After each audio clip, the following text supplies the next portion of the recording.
오늘 크레도 세 번째 고백을 같이 한번 나누고자 합니다. 크레도라고 말씀을 드렸습니다. 나는 믿습니다. 평생 나는 이거 하나만은 붙잡고 살아왔습니다. 내 마음속에 이런 생각이 있었고 이렇게 인생을 살아야 되겠다, 이렇게 믿어야 되겠다는 이 한 가지를 붙잡고 왔습니다. 나는 고백합니다. 크레도라는 단어는 내 심장 뜨거운 피, 내 모든 사랑과 인생을 담아 주님께 내 마음을 고백한다는 그런 의미가 담겨 있다고 말씀을 드렸습니다. 오늘 세 번째 우리 고백을 같이 한번 나누려고 합니다. 시작. 이는 성령으로 잉태하사 동정녀 마리에게 나시고 우리 사도신경 전능하사 천지를 만드신 하나님 아버지를 내가 믿사오며 그 외아들 우리 주 예수 그리스도를 믿사오니, 그 다음 세 번째 줄입니다. 이는 성령으로 잉태하사 동정녀 마리에게 나시고 라는 고백입니다. 그런데 사실은 이 세 번째 고백은 이 사도신경에 대해서 의구심을 가지는 분들이 조금 갸웃거리는 부분이기도 합니다. 왜냐하면 마리아라는 이름이 나타나는데 이 세 번째 줄의 고백을 이 가톨릭에서 고백을 할 때는 이는 성령으로 잉태하사 동정녀 마리에게 나시고, 다른 구절에서는 그런 구절이 없어요. 그런데 이 동정녀 마리에게 나시고 할 때는 머리를 숙여 절을 하는 습관이 있습니다. 전통이라면 전통인데요. 그래서 많은 분들이 이게 우리 개신교에서는 따라 살 일이 아니지 않습니까? 라고 묻는 분들도 계십니다. 그러나 여러분, 예수님의 어머니로서의 마리아는 우리가 너무나도 존경합니다. 좋아합니다. 사모합니다. 흠모합니다. 대단한 분이시죠. 다만 그 마리아가 숭배의 대상이고 기도의 대상이냐? 그러면 분명히 말할 수밖에 없습니다. 아니요. 마리아는 숭배의 대상이나 기도의 대상이 아닙니다. 기도를 받쳐야 할 뿐이 아닙니다. 그런데 여러 전통 속에서 마리아가 숭배의 대상이 되었던 그런 오류의 역사가 있었던 것을 생각합니다. 오늘 우리가 마리아의 믿음을 생각할 때 숭배의 대상으로서, 기도의 대상으로서, 기도를 바치는 분으로서의 마리아가 아닙니다. 예수님의 어머니로서, 그리고 믿음과 결단을 따라서 거룩한 은혜의 생애를 살았던 그의 생애를 보고 싶은 것입니다. 제가 명동 성당 봄, 여름, 가을, 겨울 뒤뜰이 참 아름다워요.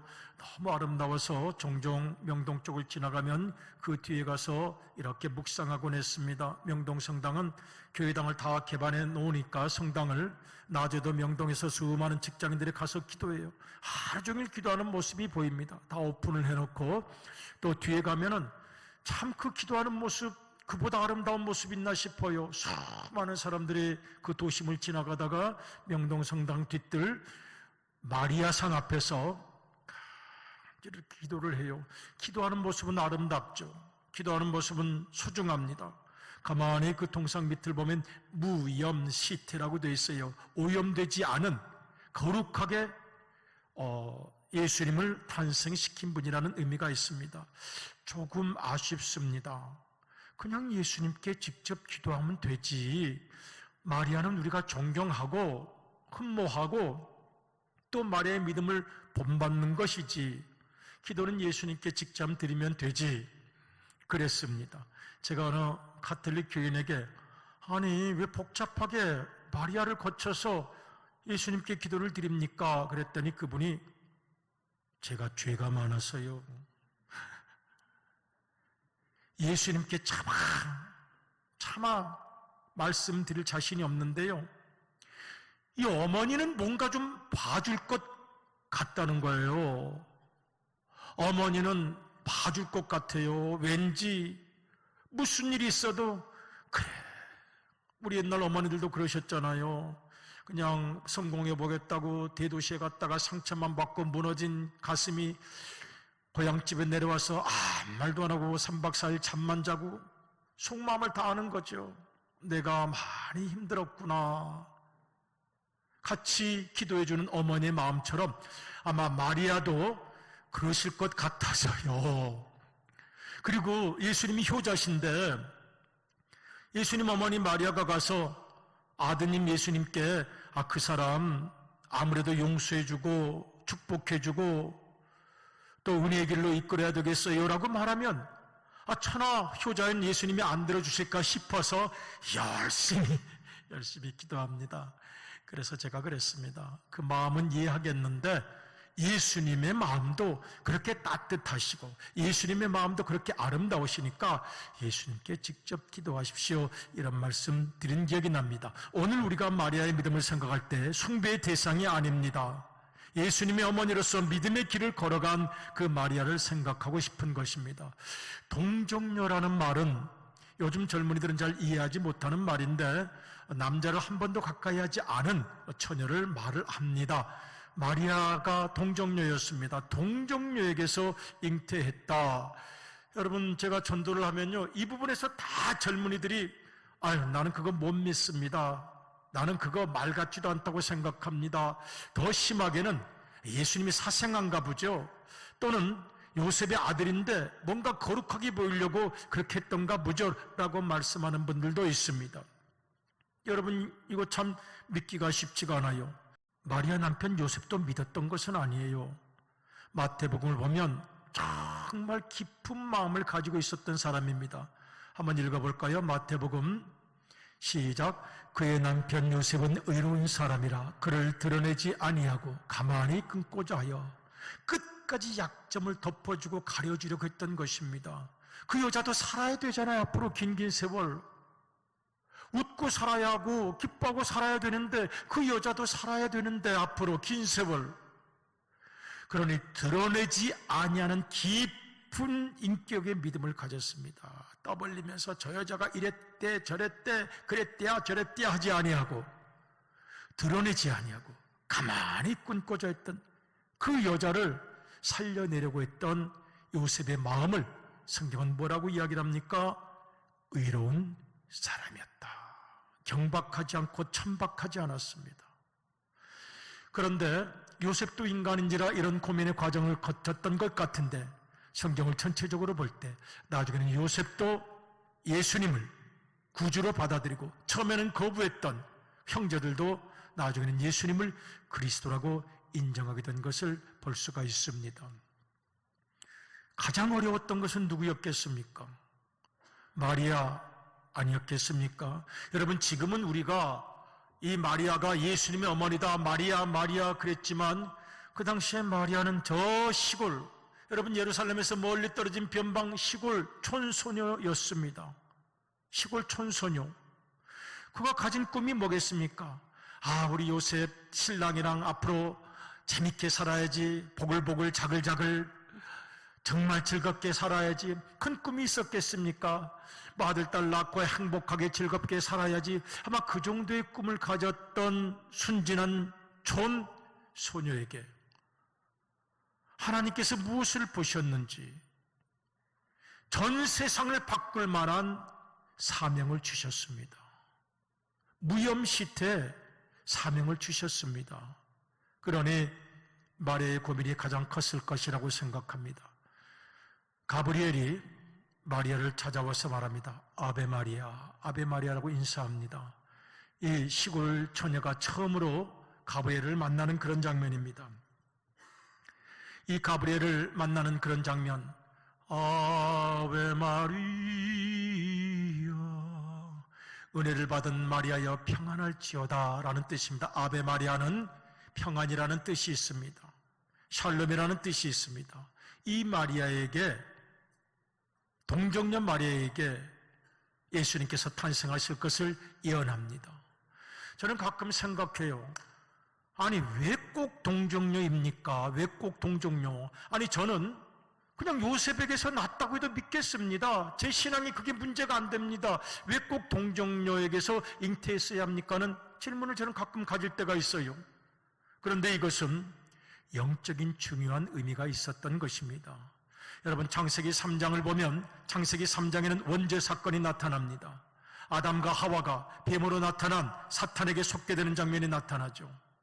사탄이 그들을 속이고 거짓말을 하고 그들의 영혼을 독립발로 물어서 그 영혼 속에 흐르는 피가 평생 영혼의 유전자가 되어 원죄가 되었습니다. 그 영혼의 피에 증오의 독이 흐르게 되었습니다. 모든 인간은 그 뱀으로 나타난 사탄이 물어뜯어버린 내 영혼에 흐르는 피, 그 독, 그 원죄를 해결할 길이 없었습니다. 그리고 도저히 극복할 수가 없게 되었습니다. 하나님께서 뱀을 꾸짖으시는데요, 내가 물어뜯어버린 너의 독립발로 물어뜯은 인간의 영혼, 그 영혼의 피에 계속 흘러내릴 유전적 죄, 원죄를 극복할 여인의 몸에서 태어나는 사람이 너희의 악한 세력을 다스릴 것이라고 말씀하셨어요. 우리 창세기 3장 15절 같이 한번 읽어볼까요? 시작. 내가 너로 여자와 원수가 되게 하고 내 후손도 여자의 후손과 원수가 되게 하리니 여자의 후손은 내 머리를 상하게 할 것이요 너는 그의 발꿈치를 상하게 할 것이니라. 사탄도 좀 덤빈다는 거죠. 사탄도 예수님께 도전해서 발꿈치를 좀 상하게 하고 물어뜯을지도 모르지만 최후의 승리는 원죄를 받지 아니하고 태어나신 예수 그리스도, 그 예수님께 있다는 것을 이미 오래전 창세기가 예언하고 있습니다. 사탄이 물어뜯는 것은 고린도전서 15장을 보면 사망에 쏘는 것입니다. 사망에 쏘는 것이 내 혈관 속에 흐르고 있고 내 사고방식, 내 인생에 흐르고 있습니다. 그것은 증오요, 살인이요, 미움이요, 어둠이요, 허무함이요, 공허함입니다. 어쩔 수가 없이 인간의 영혼에 흐르는 그 피를 맑게 해주실 단 한 분, 이사야서도 처녀의 몸이라고 예언을 합니다. 같이 읽을까요? 시작. 그러므로 주께서 친히 징조로 너에게 주실 것이라. 보라, 처녀가 잉태하여 아들을 낳을 것이요 그 이름을 임마누엘이라 하리라. 아멘. 그러니 필요했던 것입니다. 영적인 의미가 있었던 것입니다. 원죄에 사로잡혀 그 유전적 피를 받지 않은, 그러나 모든 영혼을 사랑하셔서 임마누엘로 끝까지 함께 하시는 예수님, 그 예수님께서 동정녀에게 탄생하셔야 할 이유가 있었습니다. 누가 그 일을 맡겠습니까? 하필 마리아에게 그 사명이 주어졌습니다. 영혼이 깨끗했던 거죠. 아마도 하나님 보시기에 영혼이 맑았던 거죠. 마리아는 고민합니다. 이게 무슨 말씀? 이게 무슨 말씀? 저 그런 거 부담스럽습니다. 평생 무슨 좋은 글씨, 평생 손가락질 받고 살고 평생 이랬디야 저랬디야 할 텐데 저 그렇게 살고 싶지 않습니다. 저는 제 남편하고 그냥 옹기종기 따뜻하게 소박하게 살고 싶을 뿐입니다. 그랬을지 모릅니다. 고민을 많이 했습니다. 세번역 성경으로 그 고민하는 부분 읽어보면요, 누가복음 1장 29절입니다. 누가복음 1장 29절, 여기 보면은 생각했다, 헬라어는 디알로기죠 마이라고 되어 있습니다. 이거는 다이알로그, 자기 자신과 계속 대화했다는 뜻입니다. 이게 뭐지? 왜 내가? 그럼 나는 어떻게? 정말 하나님의 뜻이라면, 정말 하나님께서 나를 원하신다면 속으로 생각하고 자기 자신과 깊이 대화하고 또 대화했다는 뜻입니다. 여러분, 이걸 지금 마리아가 누구한테 얘기를 하겠습니까? 마리아는 지금 철저한 그 어린 소녀가 고독 속에서 생각하고 기도하고 또 생각합니다. 그리고 마침내 인류 역사를 바꾸는 위대한 결단을 내렸습니다. 오늘 1장 38절 대단히 중요한 의미가 있습니다. 같이 읽겠습니다. 시작. 마리아가 이르되 주의 여종이오니 말씀대로 내게 이루어지다 하매 천사가 떠나가니라. 여기서 말씀대로 내게 이루어지다, 이 밑줄 쫙 그어야 할 위대한 고백입니다. 라틴어로 피아트 미히라고 되어 있습니다. 주님의 뜻이 내게 이루어지이다. 내가 앞으로 어떤 일을 당한다 할지라도, 어떤 말을 듣는다 할지라도, 어떤 억울함을 당한다 할지라도, 어떤 손해를 본다 할지라도 주님이 나를 사용하신다면 내 인생과 시간, 내 몸과 마음 우리 주님의 뜻대로 사용하도록 바치겠나이다. 피아트 미히, 피아트는 되어진다라는 뜻이고요, 이루어진다는 뜻이고요, 그런 의미에서 운명이라는 뜻도 있습니다. 그것이 하나님께서 내게 정하신 운명이라면 받아들이겠습니다. 그래서 이 피아트 미히를 순명이라고 보통 번역을 합니다. 순명. 순종이라는 말과 순명이라는 말은 같습니다. 같은데 순종이라는 말 대신 순명이라는 말을 쓸 때는 조금 깊은 의미가 있습니다. 이 명자는 목숨 명자, 명령 명자, 운명 명자. 주님이 내게 명령하시면 순종하겠습니다. 내 목숨을 걸어서, 생명을 걸어서 이것이 내게 주신 숙명이라면 따르겠습니다. 제가 주님께 뭐라도 드릴 거라도 있다니 다행입니다. 짧은 세월 흘러가는 시간 속에서 이 어린 소년 마리아는 대단한 결단을 내린 것입니다. 사순절이 벌써 반이 지나갔습니다. 주님의 은혜를 생각합니다. 아침 금식 기도를 하고 또 강단 기도도 드리고, 여러분 정말 기도 외에는 우리가 변화될 길이 없습니다. 기도 외에는 주님께 더 가까이 나아갈 길이 없습니다. 사람의 언어가 내 입에 가득한 한 주님 원하시는 그 길을 걷지 못할지도 모릅니다. 마리아는 간절히 기도합니다. 생각하고 묻고, 그리고 드디어 유명한 피아트 미히, 나를 사용하여 주시옵소서. 여러분, 마리아의 생에 얼마나 고통이 많았겠습니까? 마리아가 예수님을 해산하고 나서 안고 성전으로 들어가니까 시므온이 예언이라고, 축복이라고 주는 말씀이 있어요. 한번 그 말씀 읽어보도록 하겠는데요, 잘 보십시오. 이게 축복인지 저주인지 같이 읽겠습니다. 시작. 시므온이 그들에게 축복하고 그의 어머니 마리아에게 말하여 이르되, 보라, 이는 이스라엘 중 많은 사람을 패하거나 흥하게 하며 비방을 받는 표적이 되기 위하여 세움을 받았고, 너의 아들, 네가 품속에 안고 있는 아들 비방을 받는 표적이 될 거야. 이게 축복입니까? 저주입니까? 그렇지 않아도 태어날 때도 잉태할 때도 너무나도 마음고생을 많이 했는데 기껏 출산하고 나서 갔더니 비방을 받는 표적이 되기 위하여 세움을 받았고, 그 다음 구절은 더 충격입니다. 같이 읽어볼까요? 시작.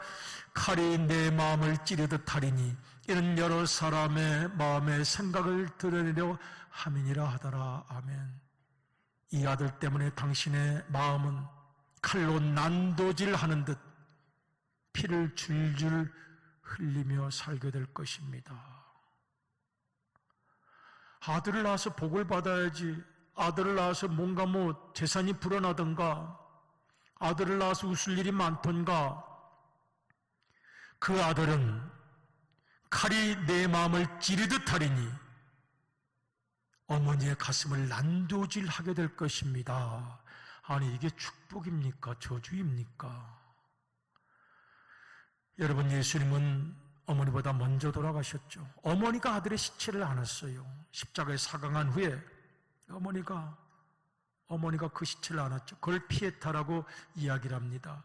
피에타라고 말하는데, 로마 베드로 성당에 들어가면 이 조각이 있어요. 이 사진은 제가 직접 찍은 사진인데, 이 유리로 좀 막아놓긴 했는데 수많은 사람들이 모여서 저 피에타를 봅니다. 마리아의 얼굴을 아주 어리게 미켈란젤로가 아주 어리게 마리아의 얼굴을 그려놨어요. 때묻지 않았다는 거죠. 저는 세상 풍상이 있는 얼굴도 좋았을 거라고 생각합니다. 가슴이 칼로 저미는 듯 찢어진 이 생애를 살았습니다. 그리고 이렇게 견뎌내고 헌신하고 피한미라고 고백했던 이 마리아를 존경하는 의미에서 마돈나라고 부릅니다. 정말 존경할 만한 여인. 파리 세네강 옆 에펠탑 그 옆 바로 노틀담 성당이 있죠.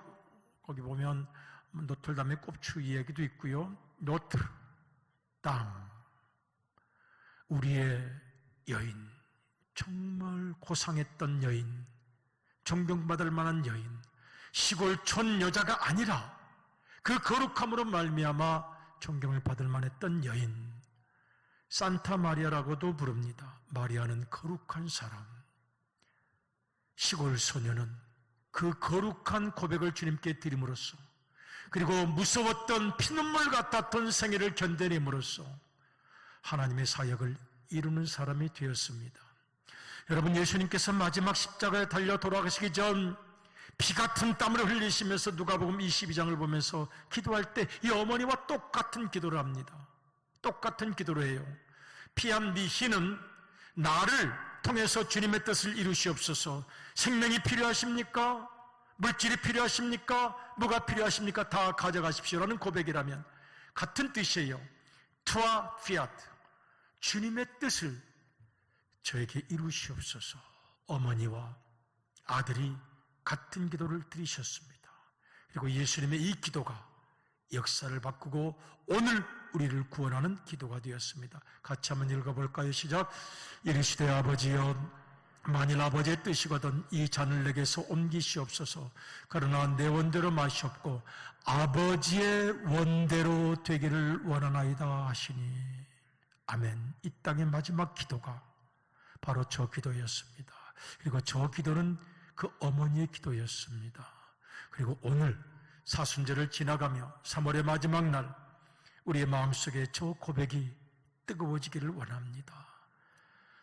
내 뜻대로 마시고 주님의 뜻대로 내가 뭐라도 주님께 드릴 수 있다면 고맙고 감사한 일, 아직도 나를 뭔가 사용하신다고 하면 감사한 일, 피아트 미히 주님의 뜻을 이루기 원합니다는 기도가 있기를 원합니다. 오늘 97장 찬송 6절까지 있어요. 6절 가사가 바로 우리가 봉독한 말씀의 가사입니다. 같이 읽어볼까요? 시작. 주 말씀 듣고 나서 마리아 엎드려 나 주의 종이오니 뜻대로 하소서. 나의 몸 주께 맡겨 그 말씀 따르리. 아멘. 여러분, 한 가지 생각을 해보세요. 마리아가 정말 불행했을까요? 평생? 저는 터키 에베소를 가니까 이 마리아가 사도 요한, 예수님께서 십자가에서 내가 이제는 어머니라고 모실 뿐이다, 그래서 요한이 어머니를 끝까지 모셨던 마리아의 집에 가보았습니다. 그리고 생각했어요. 마리아는 행복했을까? 평생 가슴을 저몄을까? 그런데 여러분, 누가복음 1장 28절을 보면 하나님께서 이렇게 약속해 주셨어요. 내가 어떤 인생길을 걸어가든지 너는 은혜를 받은 자고 샬롬의 평안을 줄 것이며 너와 함께 영원히 동행할 것이다. 같이 읽을까요? 시작. 그에게 들어가 이르되 은혜를 받은 자여 평안할지어다. 주께서 너와 함께 하시도다. 아멘. 마리아가 저 축복을 받고 걸어갔던 길은 결코 쉬운 길이 아니었습니다.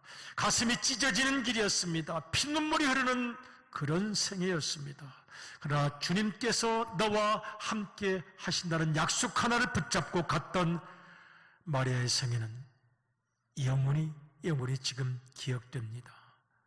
동정녀 마리아에게서 나시고 사도신경을 우리가 고백할 때마다 마리아를 생각합니다. 우리 97장 6절 바로 이 구절이 다 나와 있습니다. 주 말씀 듣고 나서 마리아 엎드려 나 주의 종이오니 뜻대로 하소서.